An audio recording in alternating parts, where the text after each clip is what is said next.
Question number 13. What we're going to do is we're going to answer questions A and B together, C and D together, E and F together.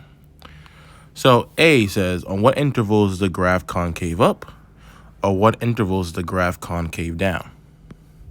So when it comes to concavity, we first need to find an inflection point.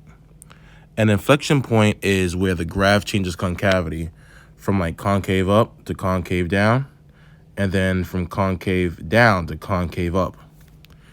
And remember what concave up means. It means that the graph is opening up. So like, for example, the graph opens up over here. It's an opening that is up. We call that concave up. CU for concave up. Concave down is when the graph opens down. So if you notice over here, the function is opening down. We can call that CD, concave down. The inflection point is clearly at C.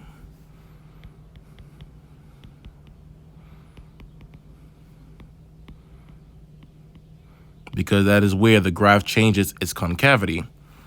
So the intervals where the graph concaves up is going to be the interval from C to infinity.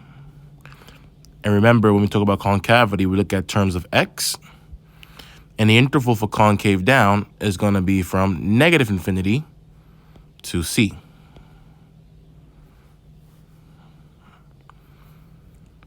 Now, when it comes to intervals of increasing and decreasing, we look at where the graph is rising as a positive rate of change for increasing. And for decreasing, we have a negative rate of change. So if we look at our graph here, our function is increasing over here. So increasing.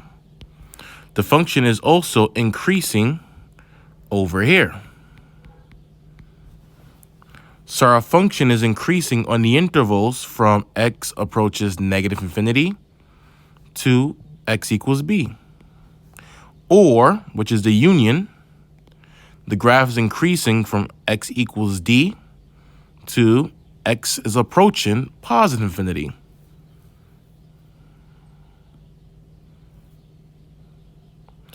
Now, for decreasing, we look at the interval where the function has a negative average rate of change or negative rate of change, and it is decreasing on the interval from x equals b to x equals d.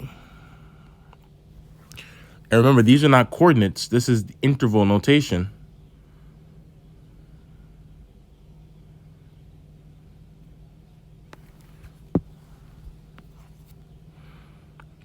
So now we look at E and F.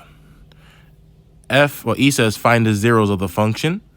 So the zeros in this case, once again, are the x-intercepts.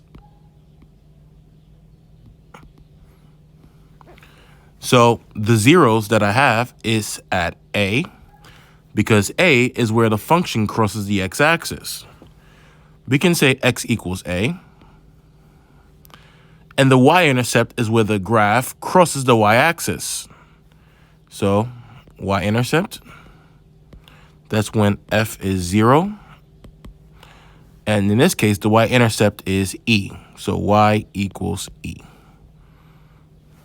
Okay, that's where the graph crosses the y-axis.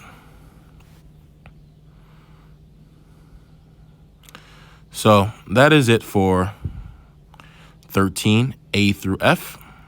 Hopefully that made sense. And I'll catch you in the next one. Take care.